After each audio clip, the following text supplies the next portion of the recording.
Coucou, ça y est, j'ai fini de passer le petit coup de broue-de-noix sur toute la barrière, le petit coup d'huile de lin aussi pour préserver le bois au maximum, et j'ai fini mon petit portillon. Donc je suis contente, ça y est, c'est enfin terminé. Ça c'est un projet qui a été très long à mettre en place, mais je suis super contente du résultat. Là le petit portillon, j'ai juste acheté les charnières et les vis, et la petite poignée, c'est une poignée de fenêtres que j'ai récupérée. Et le petit loquet comme ça, c'est un petit loquet qu'on m'a donné, donc c'est de l'occasion, et qui est super joli. C'était au grand-père à Thibaut de la chaîne Django Nomade. Et du coup je l'ai réutilisé ici, et je trouve qu'il va super bien, avec le petit style du portail. C'est trop joli. Moi je suis contente du résultat, ça valait la peine de prendre le temps nécessaire pour le faire. Du coup aujourd'hui, bon, en ce moment il y a du vent, il pleut, il fait un peu frais, ils annoncent des nuits à 5 degrés. Mais je vais quand même faire mes plantations de légumes d'été au potager. Je vais planter tout ce qui est tomates, aubergines, poivrons. Je vais aussi mettre des courgettes. Donc je vais mettre tout ça en place et puis je vais leur mettre une petite protection pour la nuit, espérant que ça le fera, parce que dimanche, donc le 21 mai, là j'ai la vente de plants à Châtellois, donc une petite foire aux plants. Je participe et je voudrais avoir planté tout ce qu'il me faut pour moi dans mon potager et puis vendre juste le surplus. Bon allez, c'est parti, je vais aller planter tout ça et je vous fais faire un petit tour après.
Bon, ça y est, je viens de terminer mes petites plantations de légumes d'été, même si j'ai pas pu planter tout ce que je voulais parce que j'ai certains plants, comme je les avais stockés dans mon petit châssis, je vous avais expliqué la semaine dernière que j'avais eu des attaques de limaces, d'escargots et même d'une souris qui avait dévoré les graines dans les pots. Donc j'ai pas les courgettes vertes, j'ai pas les pâtissons, j'ai pas les pastèques, je n'ai pas les melons, mais ça viendra d'ici une petite semaine. Je pense que les plants seront prêts, ou 15 jours maximum.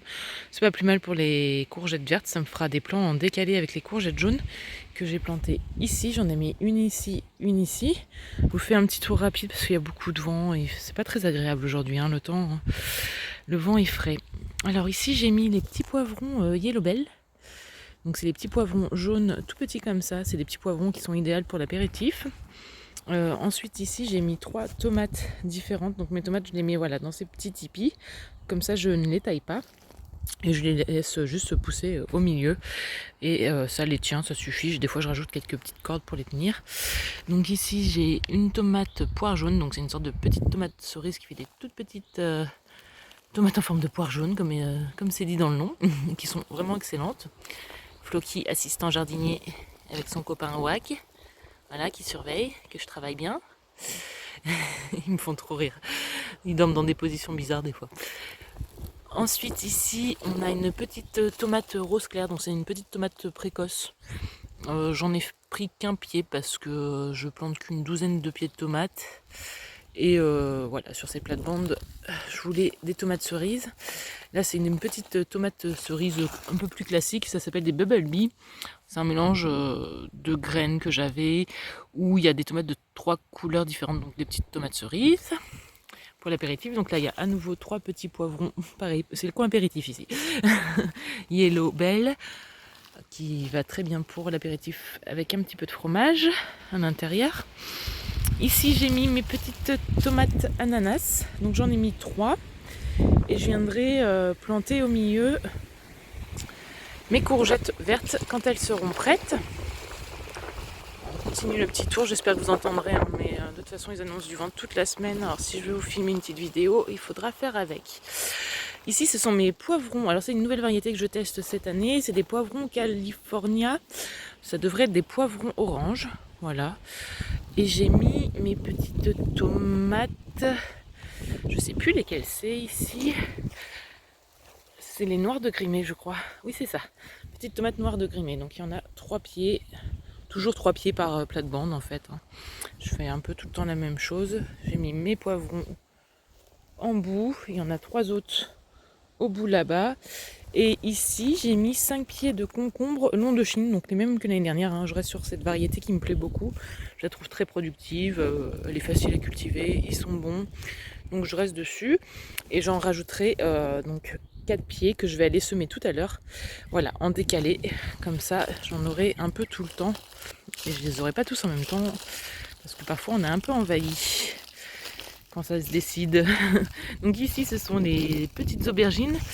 Alors, le nom des aubergines, c'est des aubergines rayées violettes et blanches. C'est les... Listada de Gandia, moi je vous noterai le nom parce que c'est un peu, ça doit être italien, c'est pas très prononçable. C'est des graines que j'avais faites l'année dernière, j'avais eu un seul pied qui avait survécu. Et puis du coup j'en ai retiré plein de graines et j'ai fait toutes mes aubergines pour cette année. Donc il y en aura aussi 3 autres au bout. Et donc 3 tomates, et là ce sont des tomates Orange Queen, donc c'est aussi des tomates précoces. Donc comme ça j'ai 2 variétés de tomates précoces. Et 2 un peu plus tardives, la noire de Crimée et la ananas qui est vraiment en général c'est elle qui arrive en dernier. Donc là je vous refais peut-être pas un tour complet du potager, ça viendra quand il sera un peu plus sympa. Même si cette année il est quand même pas mal verdoyant là. Là j'ai mes poireaux qui avaient mis beaucoup de temps à venir.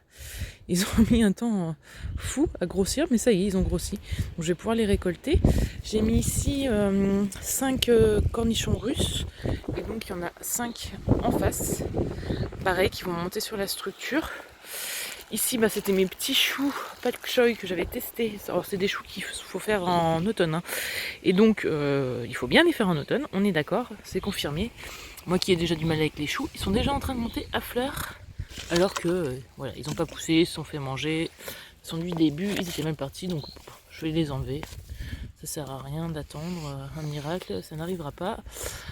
Donc voilà, je vais récupérer les petites bouteilles et je m'en servirai pour les tomates, les aubergines et les poivrons pour les protéger là parce qu'ils annoncent quelques nuits un petit peu fraîches. J'ai mes fèves qui ont pas mal poussé, donc j'en ai sur cette plate-bande et j'en ai sur la plate-bande qui est juste en face. La plate-bande qui est juste en face, j'ai des fèves et j'ai aussi quelques panais qui vont être prêts à être récoltés, qui ont mis du temps eux aussi. En fait, il y a certains légumes d'hiver que je récolte que maintenant. Là d'ailleurs, j'ai récolté quelques betteraves qui restent. Hein. Bon, il y en a des belles, mais c'est les dernières. C'est les betteraves que j'avais plantées l'année dernière. J'en ai déjà replanté donc, sur cette plate-bande. Donc là, c'est une blette de l'année dernière qui est en train de monter à graines, que je vais enlever bientôt. Il faut que je récolte les panais qui sont là, puis en dessous cachés, du coup j'ai mes fèves et j'ai mes petites betteraves qu'on avait plantées ensemble il y a quelques temps déjà là, en même temps que les choux qui ont bien repris. Elles sont plutôt pas mal. Faut que je regarde s'il n'y a pas eu trop de dégâts faits par les escargots, parce que moi j'ai un peu de limaces, mais j'ai surtout beaucoup d'escargots sur ce terrain. Bon, ça va, hein, je crois qu'il n'en manque pas beaucoup.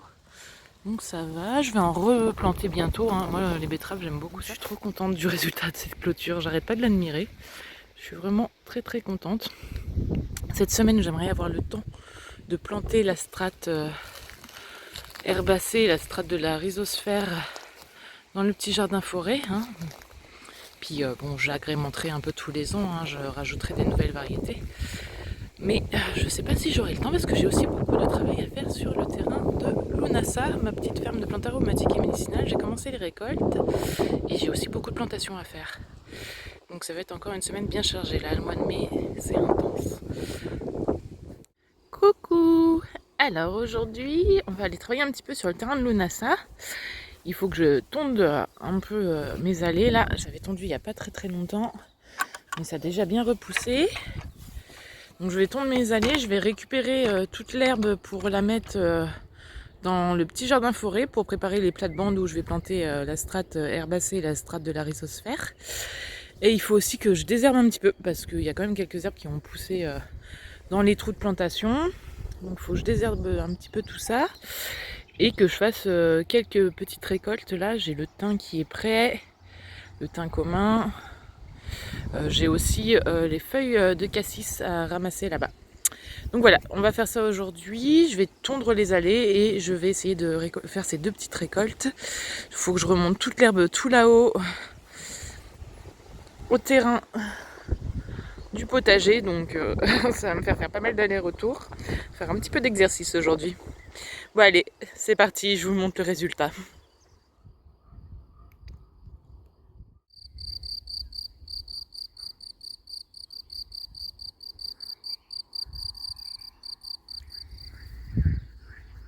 J'ai terminé de tondre les petites allées de ma petite ferme Lunasa.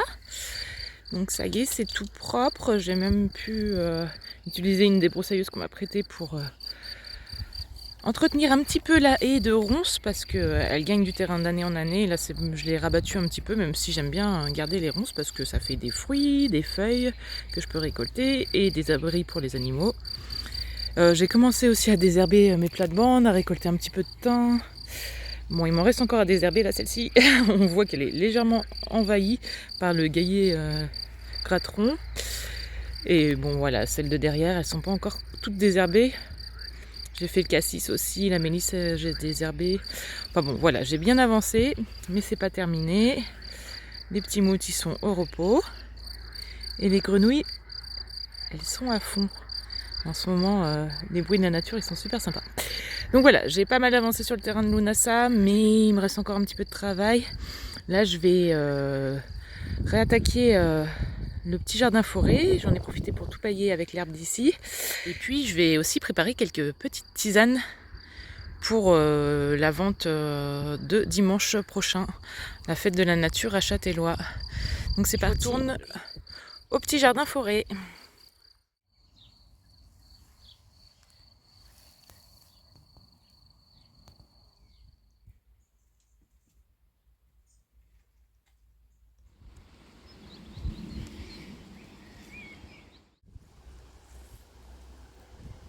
J'ai terminé d'emmener toutes les tontes des allées du terrain de Lunasa et j'ai rajouté un petit peu de paille qui a été récupérée dans un vieux bâtiment. Et donc dans ces deux grandes plates-bandes, je vais planter entre autres la strate herbacée et la strate de la rhizosphère. Donc voilà, on a planté la strate arborée, la strate verticale, la strate arbustive ensemble. Et bien ce coup-ci, on fait les deux dernières strates, la strate herbacée et la strate de la rhizosphère. J'ai déjà emmené tout le petit monde ici. Donc j'ai plusieurs plantes. Bon, je vais vous les présenter au fur et à mesure que je vais les planter, je pense. Donc je vous fais un petit tour très rapide de la strate herbacée et de la strate de la rhizosphère. Alors, j'ai planté ici, sur cette plate-bande, il y a une douzaine de pieds de topinambour patate. Alors pour ceux qui ne connaissent pas la topinambour, c'est un gros tubercule qui a un goût un peu de fond d'artichaut. J'ai aussi planté une valériane dont la racine est consommable en infusion. C'est une plante calmante et on peut manger les feuilles en salade. Donc là, elle a pris un coup de chaud et puis il faut que je l'arrose d'urgence. Je ne l'ai pas encore fait. Mais voilà, c'est une plante que j'avais en pot depuis 2 ans, donc elle est déjà bien imposante. Ici, on voit à peine la toute petite feuille que vous voyez ressortir, c'est un rejet d'artichaut que j'ai mis ici, donc j'ai pas la variété, mais voilà. Donc tout le long, là, j'ai mis du maïs et des tournesols, donc c'est le mélange de graines de tournesol que un abonné m'avait envoyé pour mon anniversaire, Christophe, et du coup j'en ai fait germer quelques-uns et puis je les ai plantés ici. Et les maïs, c'est du maïs strawberry, c'est du maïs à popcorn qui fait comme des petites fraises. Voilà, c'est du maïs rouge qui ressemble à des petites grappes de fraises. Donc ensuite sur cette plate-bande, j'ai mis des courges violina, donc j'en ai mis 3 aussi. Et j'ai aussi mis des crônes du Japon. Donc là, c'est des petits rhizomes blancs qui sont très très bons aussi. Donc voilà, je les ai installés ici. C'est les plantes qu'on voit ici, les crônes du Japon. Ils sont entre les myrtillers et le framboisier.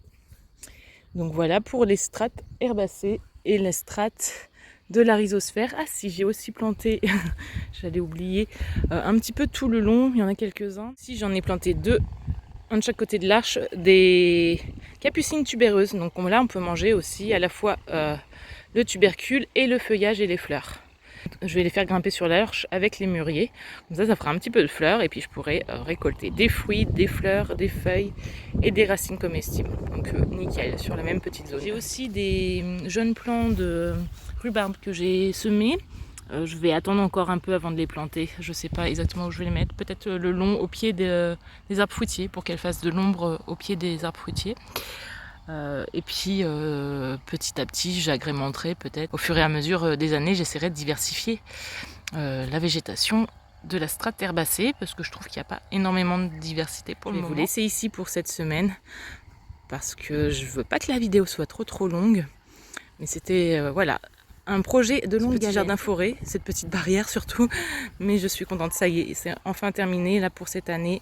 Je pense que ça restera comme ça, j'apporterai peut-être encore quelques petites plantes à droite à gauche et je vous ferai des visites régulièrement au cours de cet été pour vous montrer l'évolution. J'espère que cette petite vidéo vous aura plu et je vous dis à très vite.